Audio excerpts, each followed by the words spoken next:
तो आदाब, नमस्कार, गुड इवनिंग, सत श्री अकाल। एक बार फिर आप तमाम लोगों का स्वागत है। पूरी फैमिली अच्छी होगी, अपना और अपनों का ख्याल रख रही होगी। बात 21 साल पुरानी है। तारीख थी 28 अप्रैल 2003। जगह राजस्थान का अजमेर और अजमेर के इलाके में एक पुलिस स्टेशन सावर। इसी सावर पुलिस स्टेशन में दोपहर को एक कॉल आता है। फोन करने वाला पुलिस को बताता है कि उस इलाके में, सावर के इलाके में एक कुआं है और उस कुएं में एक पोटली है और उस पोटली में एक लाश, लेकिन उस लाश का सर गायब है। इसके बाद वो अगली जानकारी देता है कि उसी सावर इलाके में एक नदी है और उस नदी के किनारे एक और कपड़ा है जिसमें एक सर बांध कर रखा गया है और ये कटा हुआ सर है। और वहीं से कुछ दूरी पर एक और कपड़े की पोटली है और उसमें कुछ खून से सने हुए कपड़े और बाकी चीजें बंद फेंकी हुई है। पहले तो पुलिस को लगता है कि पता नहीं ये कोई सिरफिरा है जिसने कॉल किया, लेकिन इससे पहले कि पुलिस जिसने फोन उठाया था थाने में वो कुछ पूछताछ करती, फोन कट जाता है। अब चूंकि खबर ऐसी थी कि पुलिस वालों का फर्ज था कि उस फोन कॉल को चेक करें और उसकी बताई हुई चीजों को जाकर मौके पर देखे, तो पुलिस की एक टीम सावर इलाके में पहुंचती है। सबसे पहले वो एक कुएं के पास जाती है जिस कुएं का उसने नक्शा बताया था। वहां पुलिस झांक कर देखती है, एक कपड़ा कुएं के अंदर पड़ा हुआ था। गांव वालों की मदद से उस कपड़े को बाहर निकाला जाता है। कपड़ा मजनी था, उसके अंदर कुछ बंधा हुआ था। जब बाहर निकाला गया तो देखा कि एक लाश है जिसका सर गायब है। इसका मतलब है फोन करने वाले ने खबर सही दी थी। अब पुलिस उसकी जो दूसरी बात थी उसकी तस्दीक के लिए नदी के किनारे जाती है। वहां जाकर देखती है कि वाकई वहां भी एक कपड़ा पड़ा हुआ है, एक पोटली जैसा।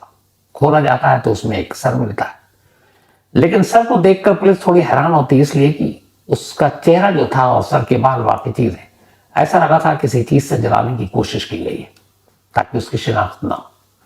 फिर उसी नदी के किनारे उस गुमनाम अनजान फोन करने वाले ने जो तीसरी जगह बताई, पुलिस वहां पहुंची और वहां पर एक कपड़े की गठरी में कुछ अंदर कपड़े थे, शर्ट, पैंट, और सब खून से सने हुए। यानी फोन करने वाले की बात सच थी। पुलिस ने सारी चीजें समेटी, लाश के अलग अलग टुकड़ों को इकट्ठा किया और अजमेर के एक सरकारी अस्पताल में उसे भिजवा दिया पोस्टमार्टम के लिए। इसके बाद पुलिस तफ्तीश में जुट गई। 28 अप्रैल 2003 की यह बात थी जब सारी चीजें मिली और कॉल आया था। धीरे धीरे वक्त बीता, लेकिन आगे कोई केस बढ़ नहीं रहा था। पुलिस ने गांव में आसपास लोगों से पूछताछ की, आसपास के थानों में पूछताछ की कि शायद कोई गुमशुदगी की रिपोर्ट हो, लेकिन कोई ऐसी जानकारी मिली नहीं। अब पुलिस अपनी तफ्तीश कर रही है, लेकिन मरने वाले की ना पहचान पता चल रहा है, ना उसका नाम पता ठिकाना, और ना ही कहीं को गुमशुदगी की रिपोर्ट दर्ज। आखिरकार जब 5 दिन बीत गए तब पुलिस को लगा कि इस कत्ल के केस को सुलझाने के लिए जरूरी है कि पहले मरने वाले की शिनाख्त हो। तो पुलिस ने लोकल न्यूज़पेपर में एक ऐड देने का फैसला किया। इसके बाद एक ऐड आता है और ये ऐड इस लाश के मिलने या लाश के टुकड़ों के मिलने के करीब 6 दिन बाद 28 अप्रैल 2003 को अलग अलग जगहों से, 3 जगहों से ये सर और बाकी धड़ और ये सारी चीजें मिली। 6 मई 2003 को अखबार में विज्ञापन छपा। अच्छा, जब ये लाश बरामद हुई, पोस्टमार्टम हुई, तो पोस्टमार्टम में डॉक्टर ने एक बात बताई। उसने कहा कि जिसकी भी ये लाश है उसके बाईं आंख और जबड़े के बीच में कभी शायद किसी एक्सीडेंट की वजह से सर्जरी हुई थी और उसमें एक स्टील का वायर डाला गया था आंख के ठीक नीचे। तो वो चीजें पोस्टमार्टम के दौरान सामने आई।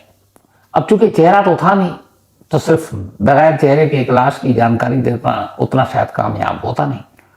तो पुलिस ने अपने विज्ञापन में बाकायदा इस चीज का भी जिक्र किया कि एक सरकटी लाश मिली है और ये कपड़े हैं, लेकिन उस शख्स के बाएं आंख के नीचे एक स्टील का तार मिला, वायर, जो शायद उसका कभी उसकी सर्जरी हुई हो।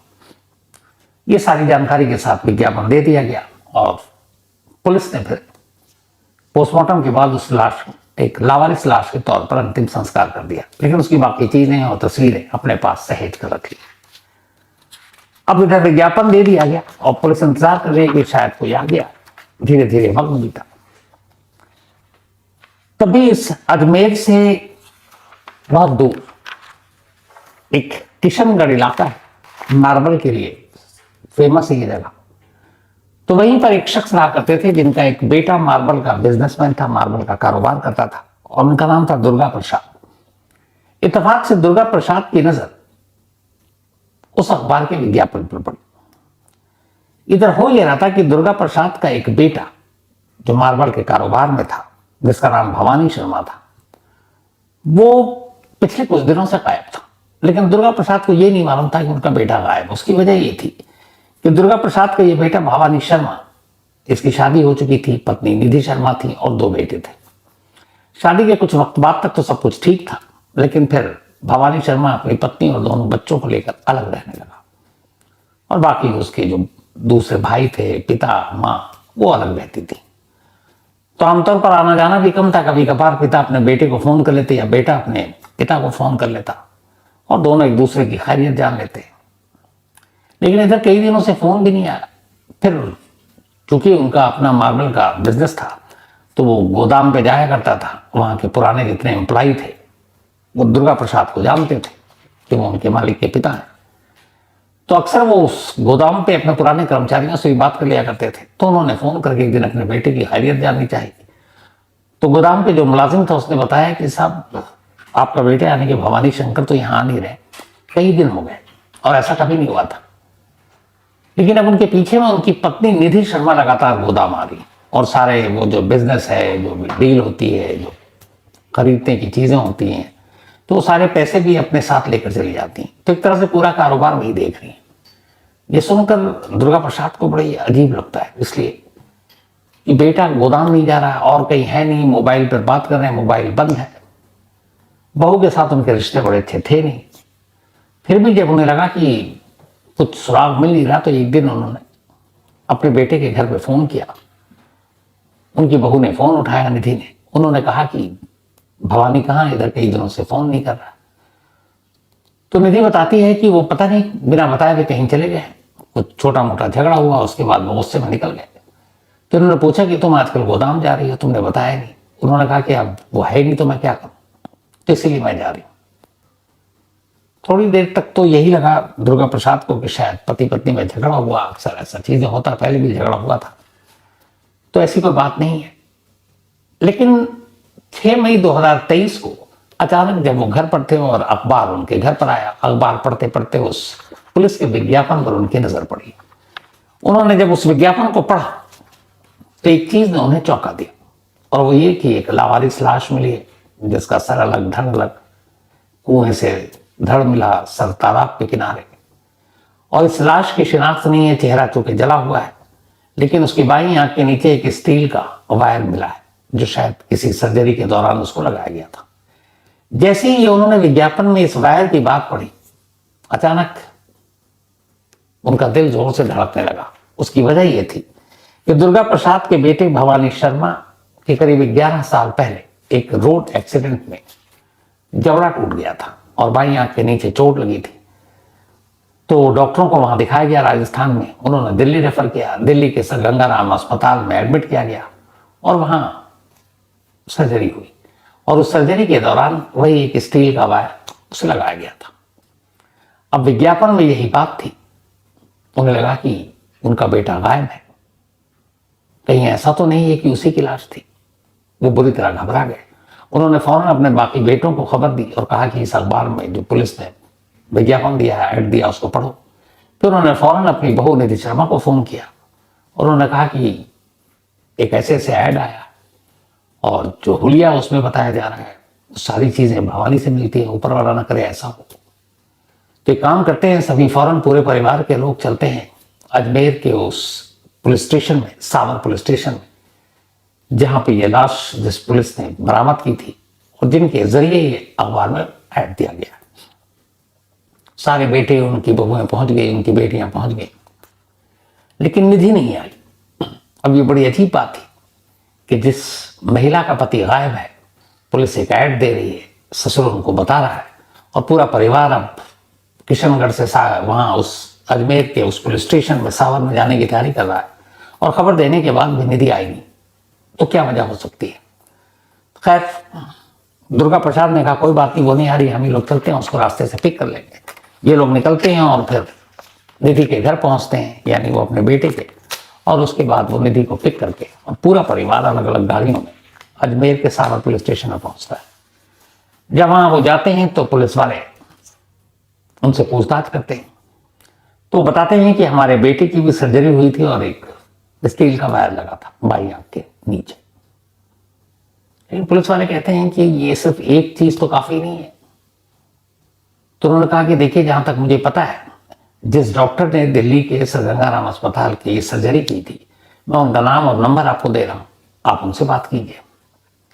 पुलिस वालों ने फोन मिलाया, डॉक्टर से बात की। डॉक्टर साहब ने कहा कि देखिए, ये जिस तरह की सर्जरी थी, ये इंडिया में हर अस्पताल में होता नहीं और बहुत कम इस तरह के केसेस आते हैं। मैंने कुल 3 इस तरह की सर्जरी की है जिसमें स्टील के वायर लगाए, और उनमें से एक भवानी है जिसकी आप बात कर रहे हैं, भवानी शर्मा। तो पुलिस ने कहा कि हो सकता है आपने कहा हो, लेकिन ये बाकी किसी और का हो, भवानी ना हो, कोई और हो जो 3 लगाया। तो डॉक्टर साहब ने कहा कि बिल्कुल हो सकता है, तो एक काम करता हूं, मैं आपको भवानी का तो आपने जिक्र कर ही दिया, बाकी 2 पेशेंट जिनको मैंने सर्जरी करके ये वायर लगाया, उनके नाम और पते और नंबर देता हूं। पुलिस ने वो नाम नंबर लिया, फोन किया। इत्तेफाक से दोनों उस पेशेंट से जिसको इस तरह के वायर लगे थे बात हो गई, तो पता चल गया कि वो जिंदा है। यानी अब घूम फिर कर मामला आ गया भवानी शंकर पर कि क्या ये जो लाश बरामद हुई, जिसका सर गायब है, धड़ अलग मिला है, ये भवानी शर्मा की ही तो नहीं है।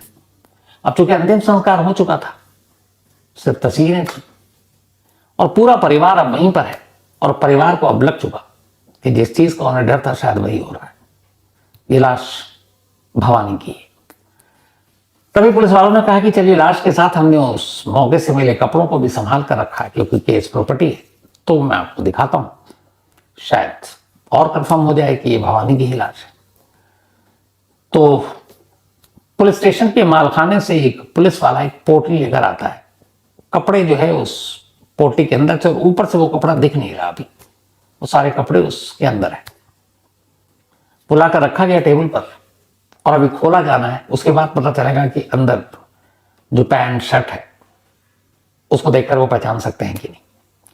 लेकिन तभी एक अजीब बात हुई, सारे परिवार के लोग खड़े हुए हैं, एक पुलिस वाला वो पोटली लाकर रखता है जिसके अंदर मरने वाले के कपड़े, और उस कपड़ों से अब पहचान होनी है कि ये जो लाश बरामद हुई थी 28 अप्रैल को, क्या वो भवानी शर्मा की है। पोटली रख दी गई, सारे परिवार के लोगों की धड़कनें बढ़ी हुई हैं, दुआ कर रहे हैं कि ये उसकी ना हो। और तभी अब तक जो बहू निधि थी, जिसको बाकायदा इन्फॉर्म किया गया था साथ चलने के लिए, वो नहीं आई थी, उसके घर जाकर पिक किया और लेकर आई, अब तक बिल्कुल नॉर्मल। और वो जैसे ही पोटली रखी गई, वो अचानक दहाड़ मार मार कर रोने लगी, और उसने कहा कि ये तो मेरे मतलब पति है, उन्हीं का कपड़ा है। अब जो इंस्पेक्टर था आईओ वहां पे उस थाने का, उसने देखा कि यार अभी ये पॉलिथीन या पोटली हमने खोला नहीं है, कपड़े दिखाए ही नहीं है, और वो पहले ही रोना शुरू कर दिया और अभी तक बिल्कुल नॉर्मल खड़ी हुई है, और कह रही है ये उन्हीं का। तो उसे कुछ शक हुआ, उसने कहा ये मामला क्या है। खैर, इसके बाद वो खोला गया। जब खोला गया तो कपड़े की भी शिनाख्त हो गई। अब कहीं से कोई शक की गुंजाइश नहीं रही थी कि कत्ल जिस शख्स का हुआ, लाश अलग अलग टुकड़ों में जिस शख्स की मिली, वो कोई और नहीं, मार्बल का कारोबारी भवानी शर्मा था, जो किशनगढ़ का रहने वाला, किशनगढ़ में ही कारोबार करता और अच्छा खासा एक बड़ा बिजनेसमैन। अब पुलिस के लिए पहला जो स्टेज था, पहला मरहला, वो पूरा हो गया। मरने वाले की तफ्तीश पूरी हो गई और यह पता चल गया कि मरने वाला कौन है। लेकिन सबसे बड़ा सवाल अब भी अपनी जगह कायम था, और वो ये कि आखिर भवानी शर्मा को मारा किसने, उसका कातिल कौन है। अब पुलिस को सबसे पहले फैमिली के लोगों से पूछताछ करनी थी, तो एक एक कर तमाम परिवार के लोगों से पूछताछ शुरू हुई। जब बारी बारी से पूछताछ हुई तो अब फैमिली के ऊपर ही पुलिस ने पूछा, कोई दुश्मनी, कोई दुश्मन। तो पता चला ऐसा तो कोई दुश्मन नहीं इस बिजनेस में।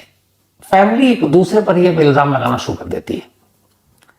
भवानी के घर वाले, उसके पिता, माँ और भाई निधि की तरफ उंगली उठाते हैं कि ये काम निधि का हो सकता है, उसने अपने पति को मारा, लेकिन क्यों, इसका कोई रीजन नहीं दे रहे। उधर निधि से जब पूछताछ हुई तो उसने कहा कि मेरे इन लॉज, मेरे सास ससुर और मेरे देवर ननद, इन लोगों ने ही मेरे सुहाग को उजाड़ दिया। पूछा क्यों?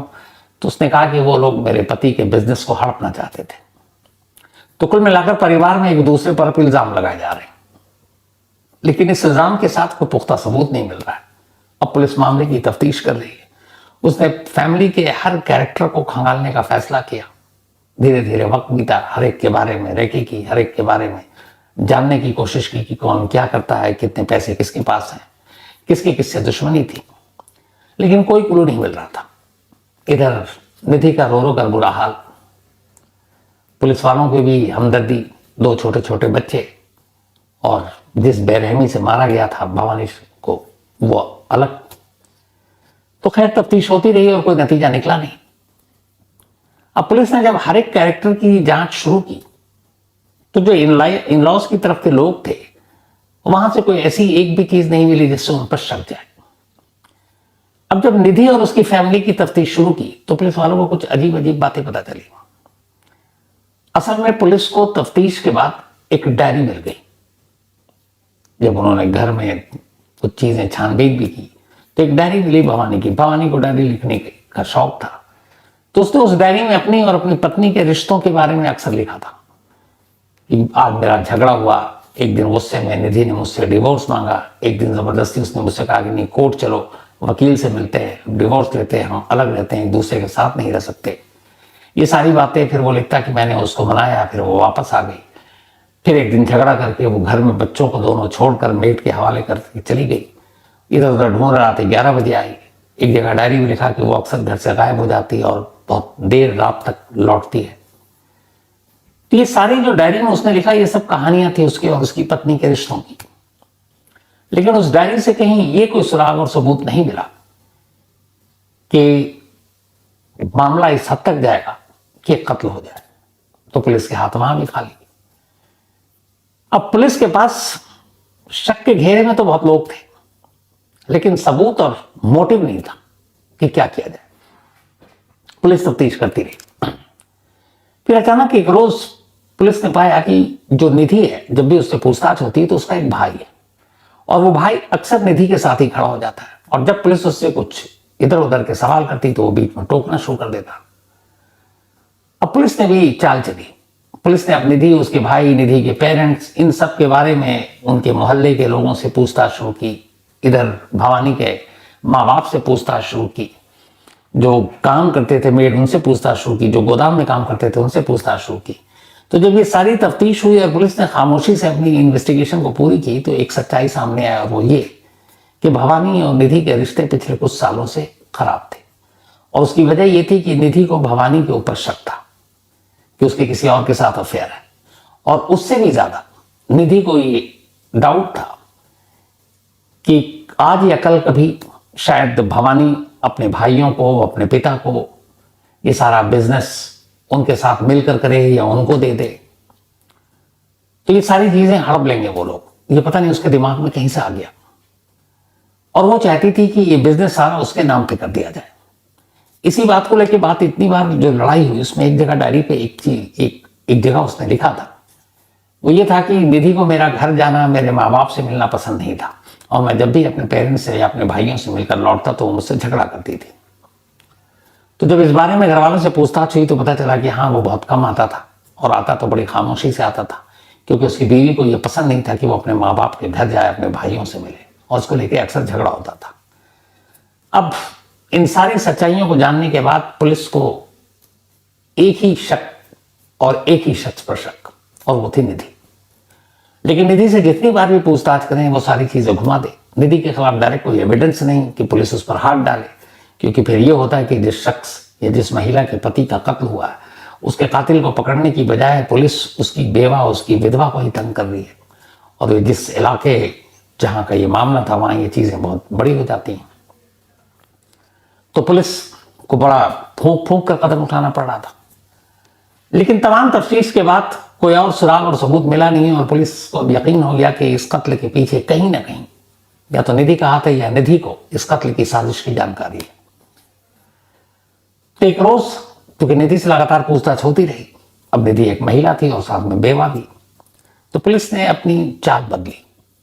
उसने एक रोज निधि को उसके भाई के साथ बुलाया बोला आप अपने भाई को लेकर आइएगा। अब दोनों को लाया, उसके बाद निधि को पुलिस स्टेशन में बिठाया, भाई को दूसरी तरफ ले गए। अब वो चूंकि एक मेल और उसकी बातें भी अजीब अजीब थी। अब पुलिस ने भाई के साथ सख्ती करनी शुरू की, अंधेरे में तीर चलाया और कहा कि देखो तुम्हारी बहन ने तो आधा सच बता दिया, अब तुम बता दो, और नहीं बताओगे तो तुम तो गए। और उसके बाद उन्होंने पुलिसी अंदाज में जब उससे पूछताछ की तो पुलिस को भी यकीन नहीं था कि जो निधि अब तक टूट नहीं रही थी उसका भाई उससे जल्दी टूट जाएगा। पुलिस के डर से और पुलिस के टॉर्चर से निधि का भाई टूट गया और उसने कहा कि हाँ, मेरी ही बहन ने अपने ही हाथों से अपने सुहाग को मार डाला। अब जब भाई ने ये बताया तो फिर पुलिस ने निधि को बुलाया, उसके बाद भाई के सामने बिठाया। भाई ने वही बात रिपीट की। निधि के पास अब कोई रास्ता नहीं था। फिर निधि ने भी अपनी पूरी कहानी सुनाई। जो पूरी कहानी सामने आई वो ये थी कि भवानी और निधि की जब शादी हुई तो दोनों बहुत खुश थे। इसके बाद दोनों को 2 बच्चे हुए और ठीक ठाक परिवार। भवानी शंकर एक अच्छा बिजनेसमैन, मार्बल का कारोबार था, दोनों की जिंदगी ठीक चल रही थी। करीब 10 साल शादीशुदा जिंदगी बड़े अच्छे से गुजर गए। इस दौरान में काम के सिलसिले में अक्सर भवानी कभी मुंबई कभी बेंगलुरु अलग अलग शहरों में जाता और निधि थोड़ी शक्की मिजाज की थी। वो जब बाहर जाता और बाहर लौट कर आता तो निधि पाती कि वो बड़ा खुश रहता। जब वो मुंबई जाता या बेंगलुरु जाता तो जाते वक्त भी उसके चेहरे पे अजीब खुशी होती और ये बात उसे बड़ी अखरती कि बंदा फैमिली को छोड़कर बाहर जा रहा बिजनेस के लिए तो इतना खुश क्यों, और वापस आता तो भी उतना ही खुश। तो उसके मन में धीरे धीरे ये बैठ गया कि ये पक्का अपनी किसी गर्लफ्रेंड या किसी और से मिलने के लिए बिजनेस के नाम पर जाता है।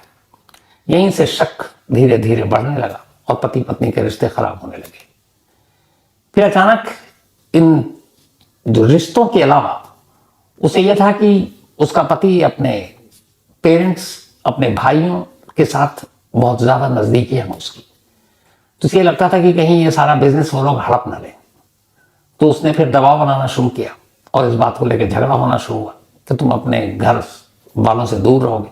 यहाँ तक कि शादी के बाद ये सब साथ रहते थे, लेकिन निधि की इस जिद और लड़ाई की वजह से मजबूरन भवानी को अपने पेरेंट्स का घर छोड़कर किशनगढ़ में एक अलग घर लेना पड़ा और वो अपनी पत्नी और 2 बच्चों के साथ अलग रहता। लेकिन जब भी मौका मिलता अपने माँ बाप से मिलने जाता, अपने भाई से मिलने जाता और ये बात निधि को बर्दाश्त नहीं होती। तो यही चीजें चलती रही।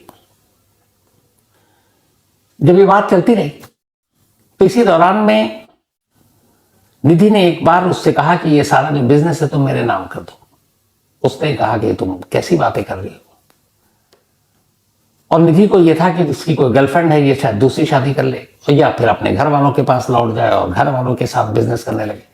तो धीरे धीरे वो रिश्तों वाली जो शक थी वो पीछे चली गई और लालच आगे आ गई। उसे लगा कि ये सारा आज या कल रिश्ते हमारे खराब हैं, कभी भी अलग हो जाएंगे, लेकिन ये बिजनेस मेरा हो जाए, मार्बल का पूरा कारोबार। बट कैसे होगा? तो लालच में वो इतनी अंधी हो गई कि उसने कहा कि अगर भवानी इस दुनिया में ना हो तो फिर उसके पीछे में ये सब कुछ तो मेरा ही होगा। और उसी दिन उसने तय कर लिया कि वो अपने सुहाग को अपने रास्ते से हटाएगी। उसके घर में एक ड्राइवर था और वो ड्राइवर जो है अपने मालिक का वफादार था। एक दौर में भवानी उसको मानता था, बहुत पुराना और वफादार ड्राइवर था।